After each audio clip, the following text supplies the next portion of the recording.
Elizabeth Azze here with Mountain Peak Fitness. Thanks for tuning in. And I want to give a quick shout out to Jared Auslander for dropping this dope track that we're listening to right now. I'm going to embark on this journey with you, discussing different subjects about strength and conditioning, wellness, inspiring stories from my athletes. Starting today with Miriam Weiskind, she's going to tell you a little bit about pizza making. Enjoy! And we're live. Hey, we're going. Hey, what's up, Miriam? What's happening? Not much. Just gonna do a little bit of a workout with you and bake a pizza for my neighbor upstairs. Nice. So I just want to introduce myself. I'm Elizabeth Azze with Mountain Peak Fitness, and I'm interviewing or hanging out with one of my clients, Miriam Weiskind, aka, how do you say your pizza name?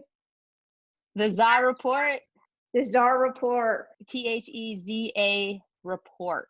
My running friends know me as Sporty Slice. So those are her two Instagram names if you want to give her a shout out. So we've been working together, what now, 7 months or so, something like that? Yeah, something like that, I think. Yeah, maybe a little bit longer. She was going for the Vermont 100, and she's an ultra runner, ultra trail runner. Yep. And also former triathlete, mountain runner, diesel, nice sleeve. And and she's living in the heart of the pandemic right now. So she's in Brooklyn, New York. And it's been an interesting time because she's, where most people are doing right now, I guess, social distancing, running with masks while wearing a mask, over the Brooklyn Bridge. And we've had to be creative with a little bit of our training to avoid the crowds, kind of part of like we all are, but it's I think it's more intense just being in the New York City area, and you really feel the energy of it all, right? The energy of the city's like nothing I've ever experienced before, and I've been living here since 2004. And what I find is the places I am accustomed to running, I can no longer go in. I can't get to the trails. I can't go inside a Prospect Park. I dare not go near Central Park. And the reason why is it's too heavily populated with people that, one, aren't covering, and two, it's uncomfortable to be around people that are that close to you while running, because whether people want to choose to believe it or not, when you're running, you are expelling a lot of moisture. And so for me, I personally have been running with a face mask on for almost or a little over 3 weeks. And that's just to, one, protect myself, but also to protect everyone around me. And what I've done with my regimen or my running routine is I have adjusted it to get up as early as I can and get out just before daylight hits.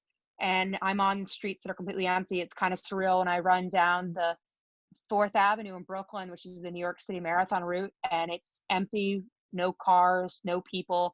So, another factor in that is I'm no longer running with all the mountain goats I'm used to doing runs with. It's all completely by myself and isolated, but being able to get out and get that fresh air and go at a conservative pace has been, it's been instrumental in helping me stay positive and also motivate other people around me. I found people have been asking me to share more photos of, I've never been a big selfie taker, but now my Instagram, for my Sporty Slice, is becoming more about showing these crazy photos in the city where it's completely empty, like the Raging Bull, or on having the whole Brooklyn Bridge to myself. And there's a certain beauty in it. I think that living in a city, we always used to take for granted where we're at. And now it's like, you take no road, no bridge, no path for granted. I'm just grateful to have them all each day.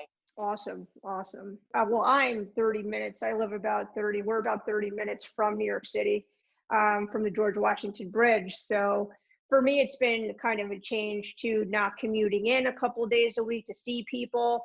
There's no traffic, and I've been pretty much, staying where I am. I think I drove my car for the first time yesterday. 2 days ago, and that's like in 4 to 5 weeks. So that was crazy, just to go to the store and that whole thing, grocery shopping. And it's interesting because we're all going through it, right? So it's a global thing. So it's hitting everyone kind of in the same way. And within that, you kind of feel like you're together. The pandemic's been great for, it's meal prep. If you didn't meal prep before this, you're definitely meal prepping now. Good point. And so, Miriam, tell us about the project that you're currently working on and how you're helping others. I had 3 jobs. My main job for the past 16 years has been a creative director, and in 2019, I became more serious about pizza. As a side job, I've given pizza tours in New York City every single Friday, teaching people everything about pizza. And then I started baking on Sundays in my apartment for friends. And then in end of 2019, early 2020, I decided that maybe I should set my sights on opening a pizzeria or something someday, because I'm just incredibly happy baking. And when the pandemic hit, I lost my pizza tour job. I was also baking as a professional pizzaiola. It's the term used for a pizza baker at Paulie G's in Greenpoint, which if you're ever in the New York City area, it's one of the most highly acclaimed pizzerias, wood-fired pizza, craft beer, everything about it's great. But so I lost all those jobs, and I wasn't able to get unemployment. I'm actually going into my 6th week trying to get that. And I thought, well, what can I do? Pizza baking for me has always been an outlet. And I started baking pies, and I was like, oh, maybe I'll sell a couple pies and I'll give them away for free in my building to anyone who's like lost their job just like me. Or if there was an EMT up on the 3rd floor and there's a 76-year-old woman and there's a family, and I'm like, these are people that could probably use a nice free meal to make their lives easier. And then what that transpired into is that people wanted to sponsor pies. So they're like, if anyone comes to your door and wants pizza for free, I want to pay for that pie for them. And before I knew it, I had people coming from other parts of Brooklyn, from Harlem, from the Bronx, from Jersey, just to come pick up a pie. And they'll literally park out front, because I'm on a main avenue, sit in the car and eat the pizza, enjoy it while it's hot. And there's something humbling in being able to wake up each day, look forward to that run, and then at night to know that I'm going to make a difference in making somebody incredibly happy. And people say, I've been waiting a week for this pizza, and this is the best part of my week. And for me, there's no amount you can put on creating happiness for people in a time like this. Yay! All right. I think it might be easiest to do it in the back. I snuck a sliver of the Sicilian, and it tastes amazing. Like just a little. Yes. Sliver. Hey, M-Dog. You're the best. There's pepperoni in here. I didn't put the hot honey on. All right, thank you. Oh my God, Rocco's so excited. Every step of the process, like it took me 3 weeks to engineer this dough formula to bake the pizza exactly how I wanted it.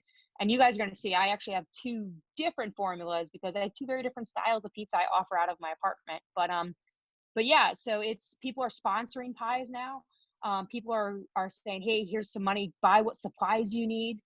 We just want to keep you going. And then also so you can pay your bills, because we don't know realistically how long we're going to be in this, but what we can do right now is make the most of it. This is an opportunity to reflect, to plan, to do things better and set yourself up for a great future once we come out of this, because we don't know where we're going to be at. And that's the path I've chosen to take is, I might not have my 100-miler anymore, but for me, I'm going to continue training and continue running, staying healthy, and doing my part to give back to people in this incredible way. So today you're actually going to make a pizza for us. Also, how did you get into pizza making? Like before I met Miriam, I didn't respect pizza at all. My relationship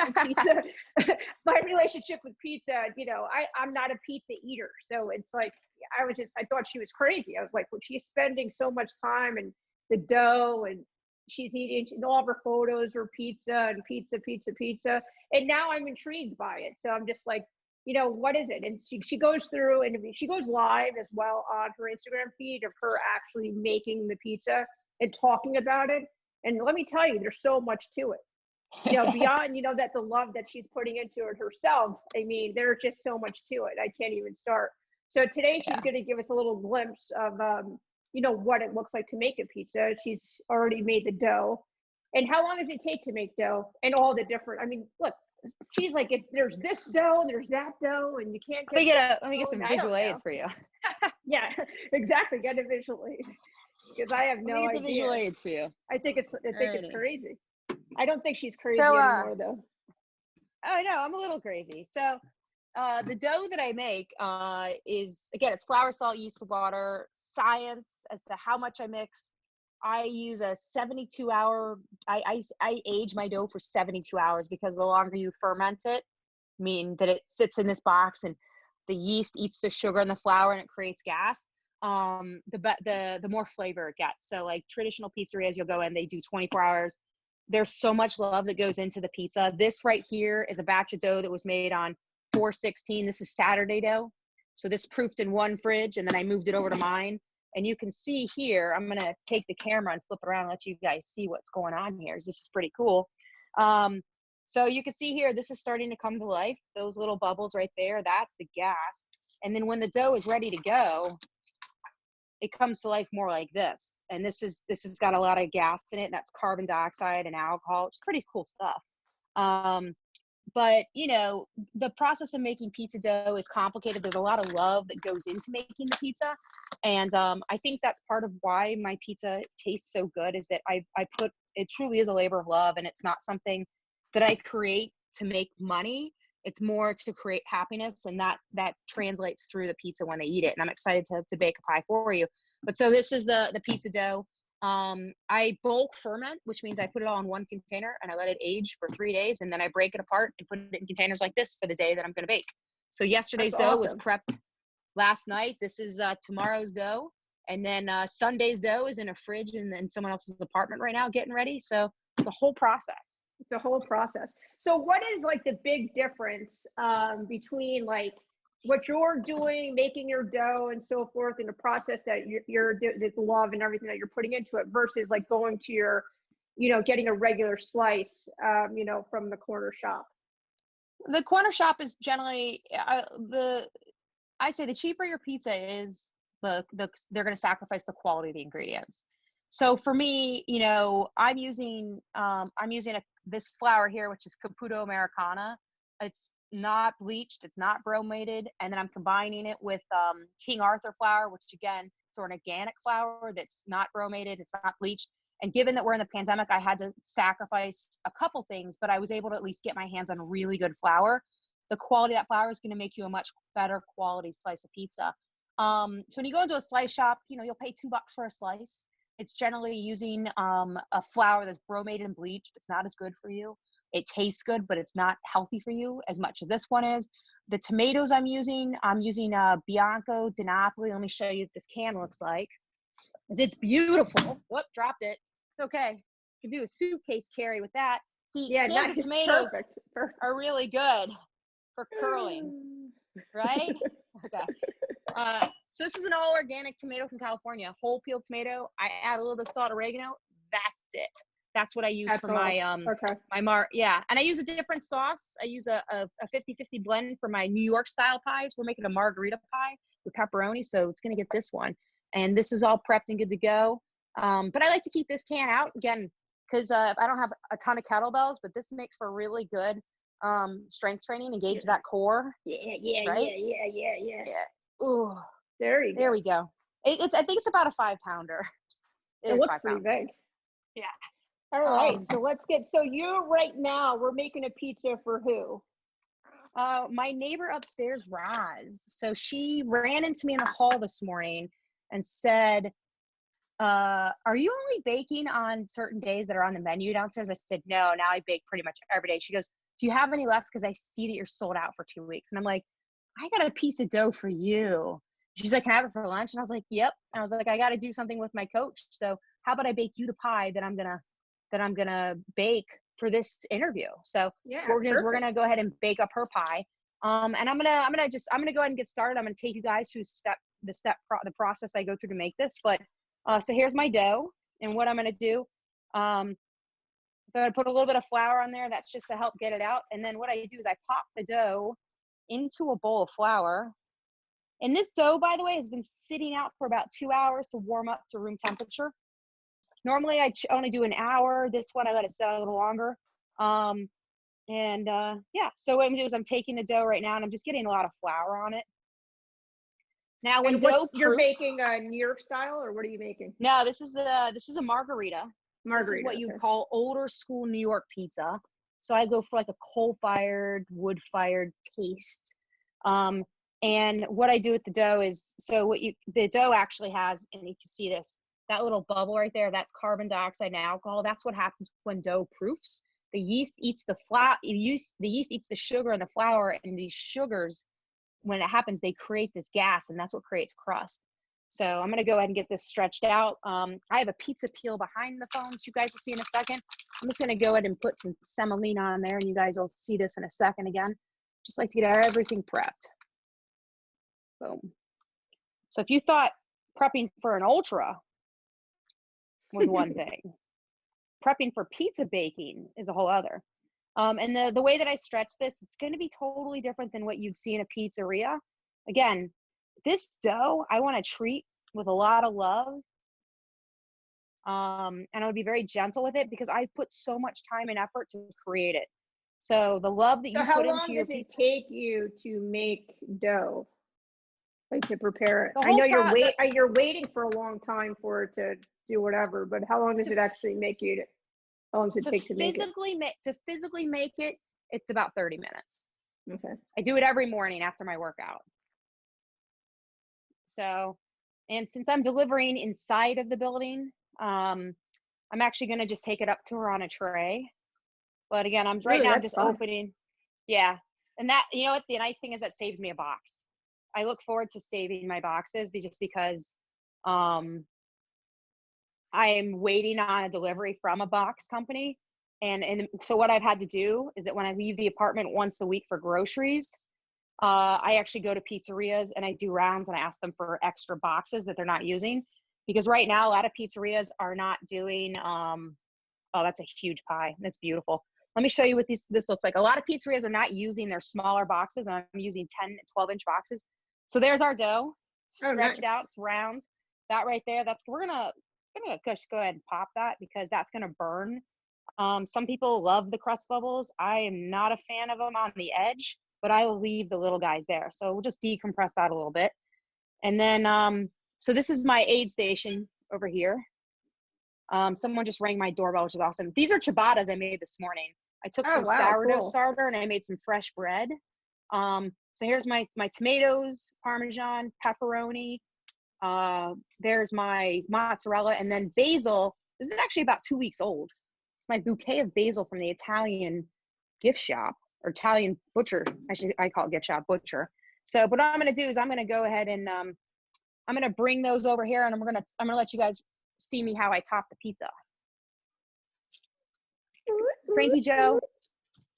There's Frankie Joe.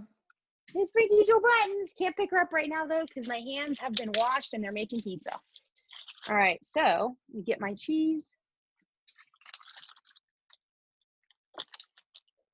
The excitement on my neighbor had this morning for this was crazy. She's like, "Oh my God, you have a pie and I can get one." I was like, "Heck yeah!" So those are just big chunks of mozzarella, huh? Oh yeah, look at that. That right there is protein. I'm gonna make so her name is Roz. I'm gonna make her a nice pie. Make her a beautiful pie. And you know what I always say? The first pie out is the best pie of the night. And that's because my oven has all of its heat still. All right, so these are just the tomatoes. There's actually a huge, and I like to just throw it on. You know, it's kind of like Jackson Pollock, and you'll see when this melts down, it becomes beautiful. You don't need to cover the whole pizza with this. I feel bad. How much cheese is that? Is that like a whole package of mozzarella? Oh no, I just used 3 little pieces and I spread it out. It just looks. I'm going to show you an overhead. I'll show you an overhead on this guy. All right, and I'm going to grab. She's literally changing my taste in pizza. I'm going to become a pizza person. She doesn't know. A little bit of the first pizza that I have is going to be Miriam's. There's nothing there. Stop barking. All right, Miriam, your pizza is gonna be my first pizza that I like. I would be honored. All right, so the pepperoni I'm using, again, this is a very high quality pepperoni. This is Rosa Grande. It's from Hormel. Very expensive. I happen to get it donated. And these cup up and they hold the oil, and that makes a huge difference in the quality of the pizza because the oil doesn't get all over the pizza. And that way you're able to enjoy. And I'm going to spoil her a little bit. I'm going to put a lot on here. And you'll see, and I'll give you guys an overhead, but you'll be impressed when you see how, while it looks like I'm putting a lot on here, it's actually not that much. Okay. Let me get my towel. I normally wear an apron, but because we're going to work out, as soon as I get this pie in the oven. So that's what the pie looks like. All right. It's about to go in. And what I'm gonna do is I'm gonna put that in my conventional oven, and I'll show you guys what that looks like. Make sure so I got a little bit of a sticky spot, which just means the dough was a little moist. So I wanna make sure I get it off the peel so I can retain the shape. There we go.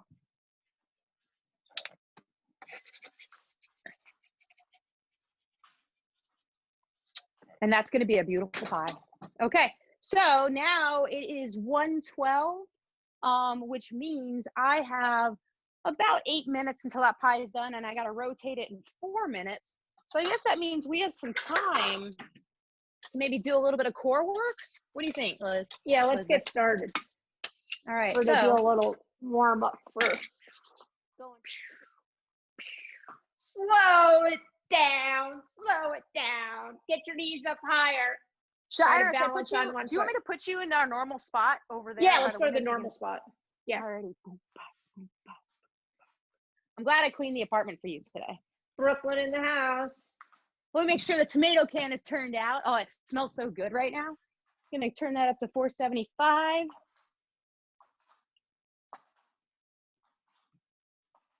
She's going too fast. She's going too fast. Try to get your knees up higher. Do you know what today is? I don't know. Dunkin' Day, CVS Candy Day. Yeah, got my donut. What? Running on Dunkin'. Candy Dunkin' Day. I don't know. I just guessed. I guessed right. Okay. So yeah, let's do some glute bridges. Okay. Head down. Try to hold it at the top for 2 to 3 seconds. Squeeze. There you go. And then go all the way down. Oh, it smells like heaven in here.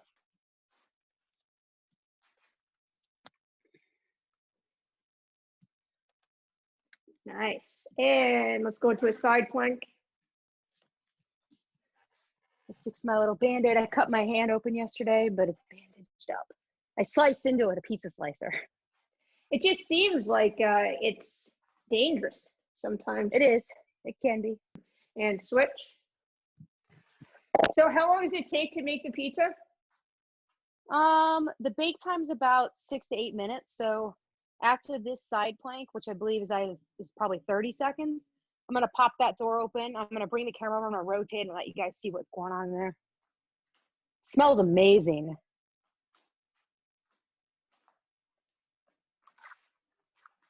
She makes me hungry. You know what I'm gonna have? I'm gonna have lentil soup. That sounds so sad. You sound like Marcel the Shell there. I'm gonna have lentil soup. I'm gonna have lentil soup. All right, let's grab the camera. We gotta do a pizza rotation. Let's see.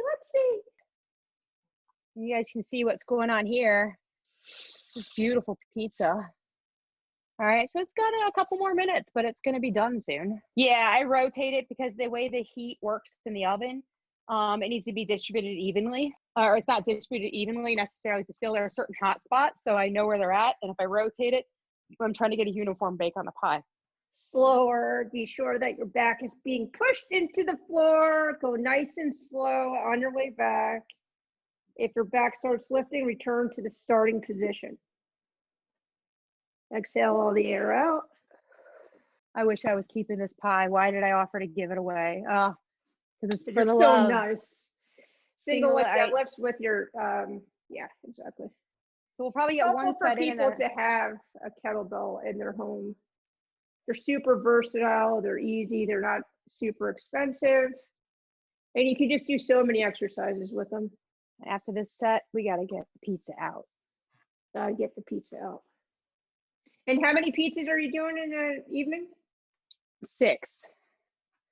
Saturday is Sicilian Saturday, so people line up outside 10 feet apart. And I serve square at my front door. And with that, I believe this pie is done.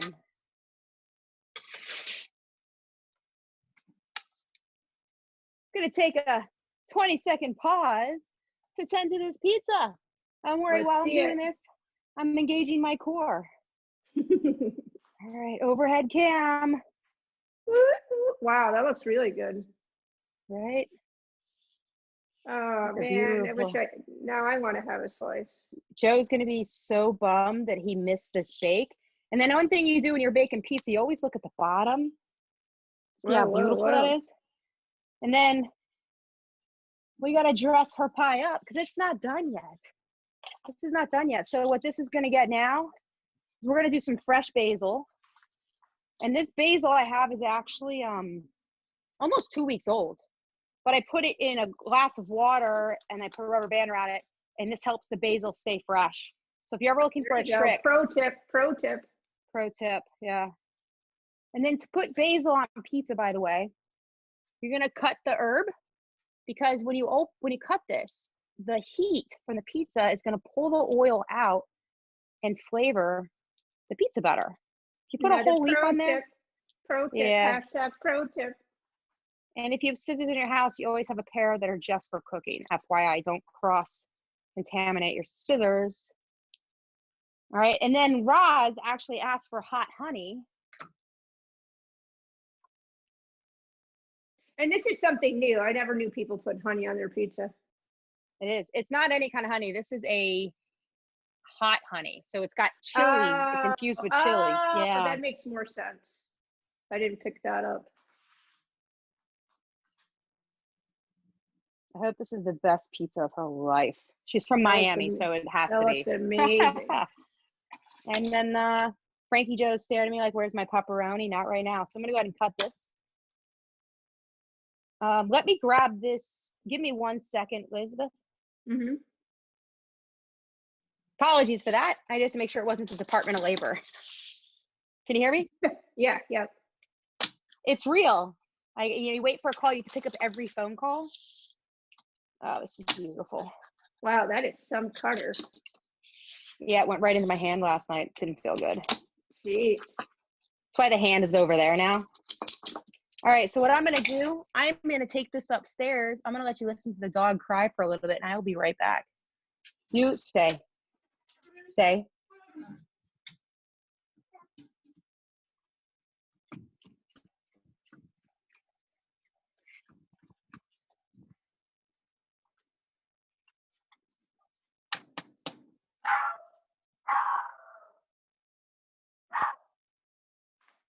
She's delivering pizza to her neighbor. It's pizza. I'm doing an interview while I'm doing all this. So enjoy. Just bring the tray down when you're done. Okay. There's hot honey. It's good to go. Just out of the oven. I hope it's one of the best pizzas you ever had. All right. Enjoy.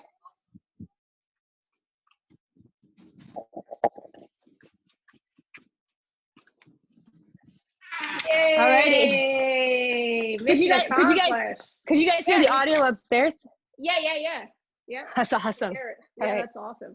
So let's go over a review so people can follow you. And she's donating pizzas to people in need. So people who are hungry, frontline workers, anybody who is, anybody who's in need right now. And she also goes live, making these pizzas on her Instagram.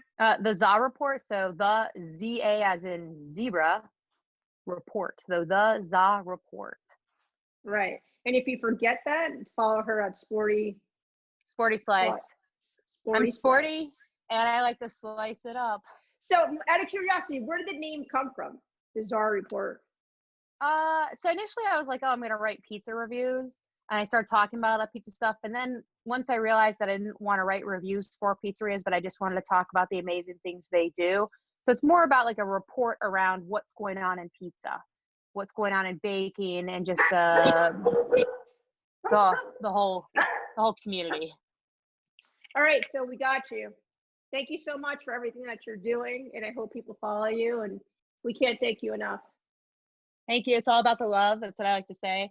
Like I said, if anyone knows anyone that's in the New York or Brooklyn area that lost their job, they're on the front line, or they're just having a tough day and they could use something to cheer them up, the only thing that's better than flowers is pizza. Send them my way and I'll hook them up with a free pizza. May the slice be with you.